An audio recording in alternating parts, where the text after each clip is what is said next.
Assalamualaikum warahmatullahi wabarakatuh. Perkenalkan, kami dari kelompok 2 yang beranggotakan pertama Revanda Rizkyani NIM 411928 dan Muhammad Rizal NIM 411929.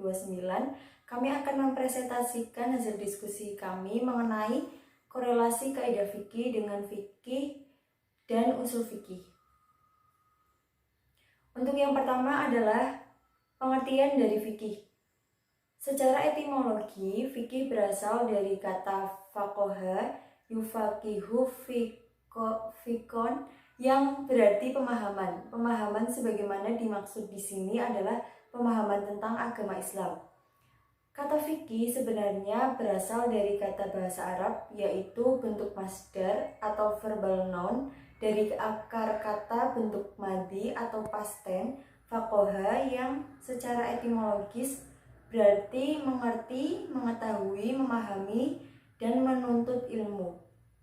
Jadi dari sini bisa dipahami bahwa pada awal perkembangan Islam, kata fikih belum bermakna spesifik sebagai ilmu hukum Islam yang mengatur pelaksanaan ibadah-ibadah ritual, yang menguraikan tentang detail perilaku muslim dan berkaitannya dengan 5 prinsip wajib atau pokok, yaitu wajib, sunnah, haram, makruh, mubah, serta yang membahas tentang hukum-hukum kemasyarakatan atau muamalat. Selanjutnya mengenai pengertian usul fikih. Usul fikih berasal dari bahasa Arab usul al-fiqh yang terdiri dari 2 kata, yaitu al-usul dan al-fiqih. Masing-masing kata itu mempunyai pengertian tersendiri. Yang pertama al-usul. Kata al-usul adalah jamak dari kata al-asl. Menurut bahasa berarti landasan tempat membangun sesuatu.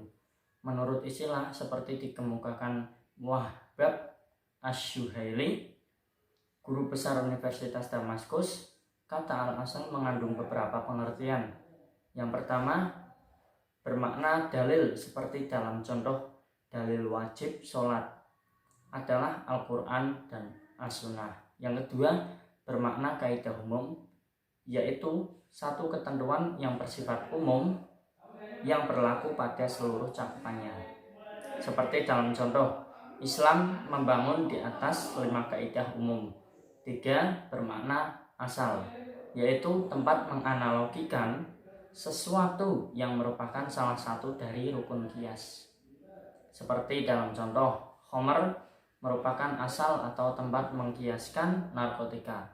Yang keempat, bermakna sesuatu yang diyakini apabila terjadi keraguan dalam suatu masalah, seperti seseorang yang meyakini bahwa ia telah berwudu, kemudian ia ragu apakah wudunya sudah batal atau belum.